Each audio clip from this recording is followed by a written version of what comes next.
Qo'lingdan kelganini ish qil, xohlaganingni qil. Men Allohga tavakkal qildim. Hammamiz Allohning qo'lidamiz deyapti. Birodarlar, mana shu kunlarda ayniqsa siz bilan biz shu e'tiqodga qanchalar muhtoj bo'lib turibmiz a? Robbimiz bilan o'zimizni aziz bilishimiz, Robbimiz bilan bo'lgan aloqamizni tuzatib olishimiz, uni buyrug'iga qaytishimiz, uni o'ziga suyanishimiz, mana shu narsaga qanchalar muhtoj hozir ummati Muhammadiyya. Shunda birodarlar, muammolarning hammasi hal bo'ladi. Dushmanlar xor, biz aziz bo'lardik. Alloh taolo aytadi: "Ana inda zonni abdi bi, falyazunna bi ma sha."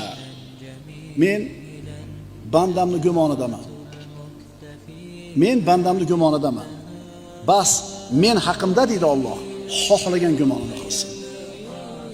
Alloh meni qo'llaydi. Allohga tavakkul qildim, Alloh ishimni to'g'rilaydi deb turib gumon qilasiz, Alloh qo'llaydi. Alloh meni qo'llamaydi, Alloh meni eshitmadi, Alloh meni tashab qo'ydi deb gumon qilasiz, Alloh sizni tashab qo'yadi.